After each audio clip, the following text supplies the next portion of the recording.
지금은 사면을 말할 때가 아니다라는 생각입니다. 윤석열 총장에 대해서는 여러 가지 평가들이 있지만 그냥 문재인 정부의 검찰총장이다. 부동산 공급에 있어서 특단의 대책을 마련하려고 합니다.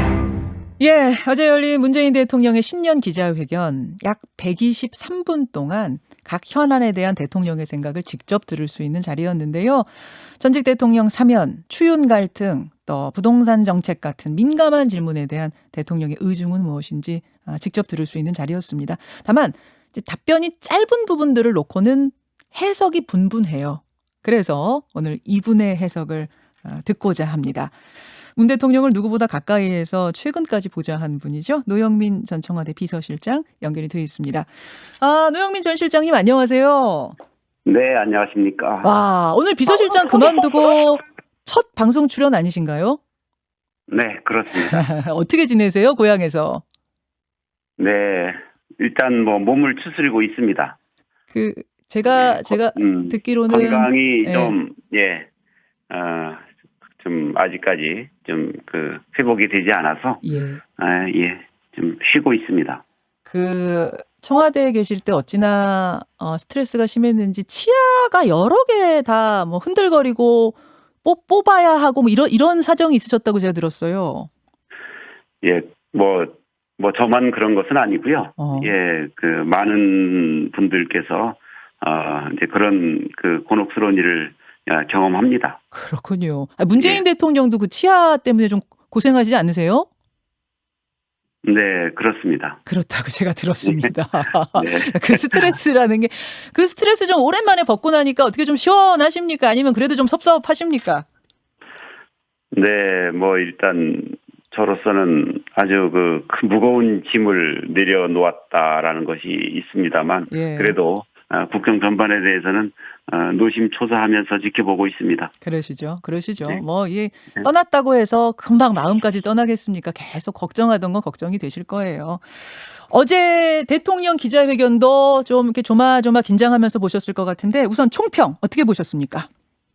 뭐 일단 대통령께서 국정 전반에 대한 깊은 이해를 이제 확인한 측면에서는 이제 안정감을 느꼈다고 생각하고요. 그리고 이제 코로나 팬데믹이라는 국난 속에서 방역과 경제, 특히 민생 안정을 위해서 각별한 노력을 기울이고 있다라는 것을 확인하는 계기가 아니었을까 그렇게 생각합니다. 예, 여러 가지 질문들이 막 쏟아지는데 제일 큰 관심은 사면, 추윤 갈등, 또 부동산 이런 거였습니다. 사면에 대해서는 입장을 분명하게 밝히셨어요. 국민적 공감대 없이는 안 된다. 따라서 지금은 아니다. 이렇게 해석하면 되는 거죠? 네, 그렇습니다. 네, 일단 사면의 목적 중에 큰 부분이 국민 통합일 텐데 국민적 공감대 형성이 미흡하면 국민 통합을 목적으로 하는데 오히려 국민 통합에 저해가 되는 그러한 상황도 이제 우려하신 게 아닌가 그렇게 생각합니다. 근데 그래서 지금은 아니다까지만 언급을 하신 게 아니고 뒤에다가 붙인 말이 있습니다. 언젠간 적절한 시기가 되면 더 깊은 고민을 해야 할 것이다. 네. 저는 이제 이 얘기를 들으면서 평소 문 대통령이 이 두 전직 대통령에 대해서 어떤 인간적인 연민, 뭐 고민 이런 걸 좀 하셨던 건가, 뭐 이런 게 좀 우러나는 느낌이었어요. 어떻게 들으셨어요? 그건 뭐 당연하지 않겠습니까? 예, 전직 대통령들이 두 분이나 있는 이 상황 자체가 분명 정상적인 것은 아니죠. 예. 이제 그런 것에 대해서 참 곤혹스러워 하시죠. 예. 곤혹스러워한다. 네. 그렇다면은 뭐 지금은 아니라고 분명히 선을 그으셨습니다만 언젠간 적절한 시기라는 게 문 대통령 임기 내 사면 가능성도 열어놓은 거라고 봐야 될까요? 그런데 좀 전제되는 것이 있을 것 같습니다.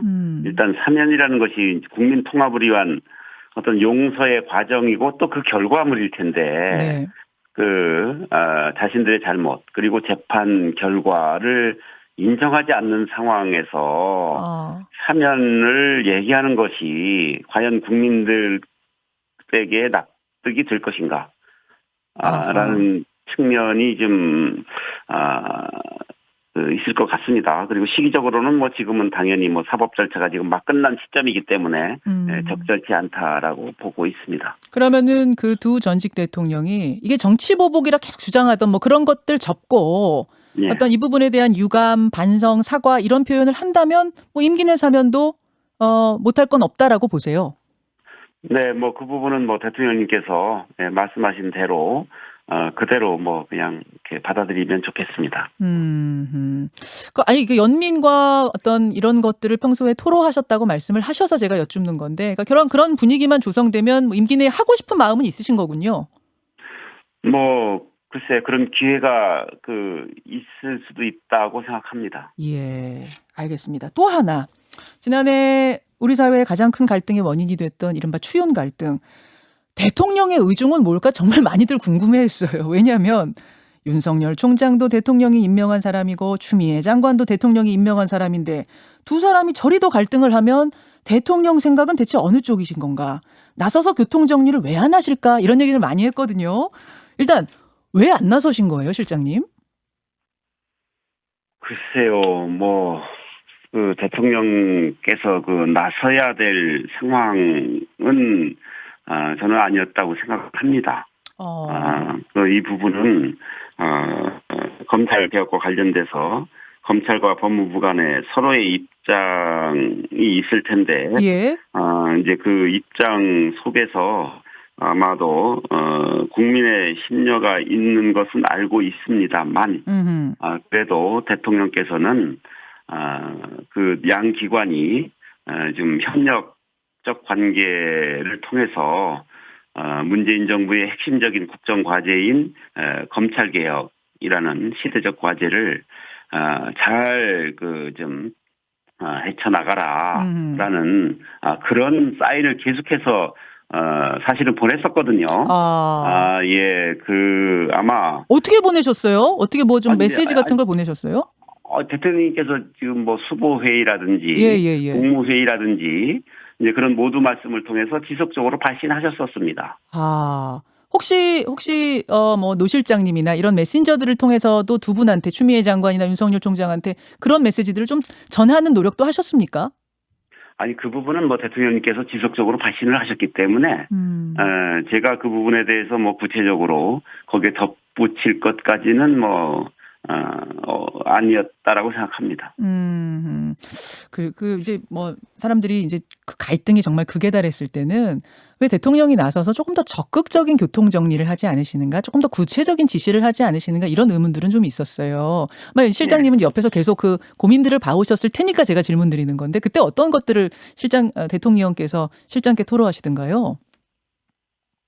네, 뭐 그런 부분이야 뭐 제가 뭐 구체적으로 뭐 밝히기는 이제 아직은 아닌 것 같습니다만, 일단은 뭐 검찰은 검찰의 입장이 있을 것이고 또 법무부는 법무부의 입장이 있을 텐데, 이제 두 기관이 잘 협조적 관계를 복원해서 검찰 개혁이라는 핵심적 국정 과제를 풀어나가는 이제 그런 것을 희망하신 거죠. 예.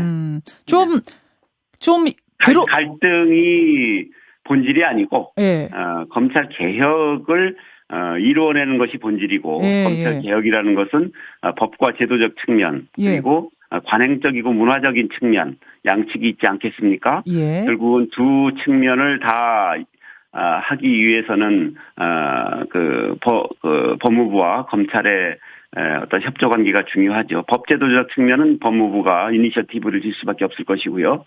관행적이고 문화적인 측면에서의 검찰 개혁을 위해서는 또 역시 검찰의 자발적인 협조가 필요하지 않겠습니까? 근데 그게 잘 안 됐잖아요. 서로 협조하면서 대화하면서 이게 잘 안 될 때 대통령께서는 좀 아주 답답하고 좀 괴로워는 하셨죠. 심정은 어떠셨어요? 나서진 못하셨지만. 현실적으로 그것이 이제 쉽지 않은 일 아닙니까? 결국 쉽지 않은 일을 해나가는 것이기 때문에 그 정도의 갈등은 뭐 또 현실적으로 있을 수도 있다라고 판단하고 있었습니다.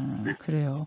그럼 어제의 답변, 즉 윤석열은 문재인 정부의 검찰총장이다라는 대통령의 답변은 이건 어떤 의미로 해석을 하면 될까요? 뭐 어떤 분들은 윤석열 총장을 끌어안은 거다 이렇게 해석하는 분도 계시고 우리 총장이니까 이제 우리 말 들어라라는 걸로 또 해석하시는 분도 있고 또 해석이 분분해요. 실장님 어떻게 들으셨어요? 그 부분은 당연한 말씀입니다. 어허. 원론적인 말씀이시고요.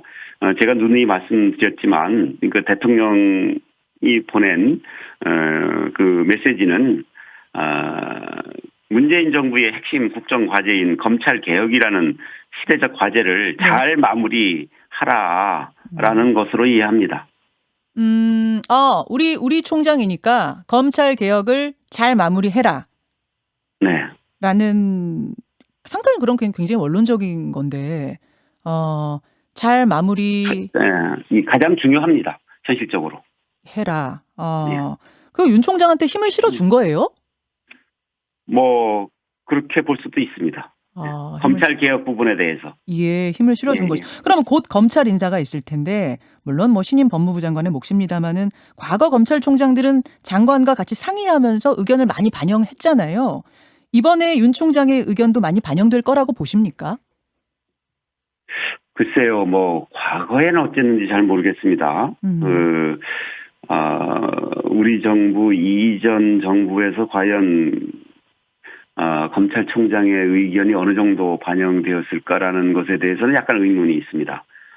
그 당시에는 다 거의 청와대 민정실에서 거의 검찰 인사를 다 한 것으로 저희는 그렇게 알고 있습니다. 예. 이제 저희 쪽에서는 이제 원칙적으로 그 법무부 장관이 이제 인사지청권을 갖고 있고 네. 인사지청 전에 이제 검찰총장과 이제 협의하도록 되어 있습니다만 예. 그런 법적 절차에 충실하게 이행할 것이다라고 저희는 그렇게 기대하고 있습니다. 신임 법무부 장관과 윤 총장 그 지침 그대로 충분히 협의하면서 충분히 그대로 이행할 것이다라고 본다. 네. 윤 총장이 정치를 할 것 같습니까? 라는 질문에 대해서 어제 대통령은 정치할 생각을 하면서 검찰총장 역할을 하고 있다고는 생각지 않습니다. 이제 그러셨어요. 이거는 정치하지 말아라. 정치하지 않는 게 좋겠다. 이런 의중으로 해석하면 되나요? 그런 것은 아니고요. 그 임기 끝난 다음에야 그렇지만 이제 지금 문재인 정부 실장님 죄송합니다. 약간 혼선이 선의 혼선이 있어서요. 임기 끝난 후에는 뭐라고 말씀을 하셨을까요? 임기 끝난 이후에 어떻게 할지에 대해서는 저희들이 그것은 예단할 수는 없다고 생각합니다만 현 단계에서 문재인 정부가 그동안 검찰총장의 임기 보장과 함께 정치적 중립성을 보장하고 있지 않습니까? 네, 이런 상황에서 검찰총장이 정치적 목적을 가지고 권한을 남용한다라는 것은 상상할 수 없다라는 말씀으로 하신 것으로 이해합니다. 그러니까 검찰총장 옷 벗고 나서야 하든 안 하든 그건 대통령이 관여할 사안은 아니다라는 말씀이시군요. 네, 그렇습니다. 네, 청와대에서 이야기 나누실 때도 그 부분에 대해서 항상 그런 원칙이셨어요? 그렇죠. 당연히 지금 그 검찰총장의 임기 보장, 정치적 중립성 보장은 확고하게 이루어지고 있습니다. 그러니까 퇴임 후 부분. 총장의 그 임기 내에서는 그 검찰총장의 권한을 본인의 그 정치적 목적을 가지고 남용한다라는 것은 상상조차 할 수 없다라는 말씀을 하신 것으로 이해하시면 되겠습니다. 노 실장님 보실 때는 어떻습니까? 윤 총장 정말 정치의 생각 지금도 정치적인 행동, 중립성에 어긋나는 행동을 하고 있지 않다고 보고 후에도 정치할 생각은 없다고 보세요? 아니면 어떻게 보세요? 저는 그렇게 보고 있습니다. 총장직 그만두고도 정치 안 할 거라고 예상하십니까?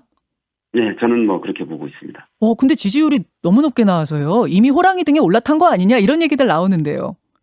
그것은 야권에서 지금 부각되는 후보가 없기 때문에 야권 지지 성향의 국민들께서 지지가 글리 좀 몰려가는 측면이 있는 것이죠. 안 할 거라고 확신하시는 이유는 뭘까요? 글쎄, 그건 제가 뭐라고 말씀드리기는 좀 그렇습니다. 아니, 뭐, 워낙 또 가까이서 보셨던 분일 테니까 그분의 성향이라든지 이런 거 볼 때 평소에 어떤 성격이라든지 이런 거 볼 때 안 하실 것 같아요? 뭐 저는 그렇게 봤습니다. 아, 그렇게 보세요. 정치랑은 좀 거리가 멀다. 네. 근데 김종인 위원장을 제가 지난주에 인터뷰를 했는데 김종인 위원장은 보십시오. 아마 윤석열 총장 여권의 후보, 그러니까 민주당 대권 후보로 나올 수도 있습니다. 그러시더라고요.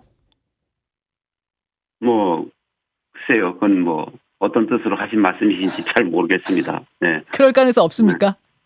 아니 저는 그렇게 정치를 할 것이라고 생각하고 있지 않기 때문에. 예. 예. 아하, 알겠습니다. 아, 그냥 희망사항은 아니세요, 혹시? 아, 그렇진 않습니다. 예, 노영민 전 비서실장 만나고 있습니다. 아, 그나저나 노영민 실장이 취임하신 게 2019년 1월이니까 그 남북미 정상이 판문점에서 예정에도 없이 갑자기 만났을 때 그때 실장이셨죠? 네, 그렇습니다. 그렇죠, 그렇죠. 그 후로 김정은 위원장의 답방 약속은 기약 없이 미뤄지고 있는데, 아, 분위기로 볼 때 문 대통령 임기 내에는 영 어렵겠습니까? 어떻습니까? 글쎄요, 저는 뭐 좀 두고 볼 일이라고 생각합니다. 또 문 대통령께서는 이제 남북 관계의 그 발전에 도움이 된다면, 예. 뭐 언제 어디서든 김정은 총비서를 만날 수 있다라는 의지는 이제 확고하신 거고요. 아, 지금도 그리고- 그 의지는 확고하시고요. 예. 예. 그리고 남북 정상 간에 그 대화가 지속되고 또 신뢰가 쌓인다면은 예. 자연스럽게 답방을 논의할 수 있는 기회가 있으리라 그렇게 생각을 합니다. 그게 그냥 바람으로만 그치는 겁니까? 아니면 실질적인 어떤 물밑 접촉 같은 것도 좀 그런 시도도 있습니까? 글쎄요, 뭐 적절한 계기가 있다면 뭐 그렇게 될 수도 있으리라고 저는 생각합니다. 비대면 정상회담에 대해서 얼마 전 그 신년 메시지에서 대통령이 언급을 하셨어요. 네. 근데 비대면이라고 콕 집어서 언급을 하시는 걸 보면서 이게 뭔가 좀 구체적인 어떤 청사진이 있는 건 아닌가? 그냥 은연중에 나온 말은 아닐 것 같다라는 얘기들을 많이 하는데요. 아까 말씀드렸지만 남북관계 발전 그리고 북미 간의 어떤 대화를 진전시키는 추동력으로 작용한다면 네네. 언제든지 어디서든지 어떤 형식으로든지 만날 수 있다라는 의지의 표현이라고 저는 보고 있습니다. 김정은 위원장도 그렇게 생각할까요? 뭐 저는 뭐 그럴 가능성이 있다고 생각합니다. 알겠습니다. 그나저나 노 실장님은 계속 고향 청주에 머무르실 생각이십니까? 아니 왔다 갔다 합니다. 왔다 갔다 하세요. 아니, 한 10초 남았습니다만 사실은 내년 지방선거가 있는데 충북도지사 도전하라는 요청이 계속 있을 거예요. 받아들이실 마음의 준비는 되셨어요? 지금 그런 부분에 대해서 그렇게 좀 깊게 생각하고 있지 않습니다. 아직까지는. 안 하시겠다는 말씀은 아니시죠? 그럼 뭐 사람의 앞일을 어떻게 알 수 있겠습니까만은 아무튼 지금으로서는 그렇게 무게 있게 생각하고 있지는 않습니다. 그렇습니까? 알겠습니다. 예, 오늘 사실은 그 긴 이야기를 전화로 짧게 풀어가는 게 쉽지는 않은데요. 오늘은 이 정도로 하고요. 다음에 한번 스튜디오로 모시겠습니다. 고맙습니다. 네. 예, 노영민 전 대통령 비서실장이었습니다.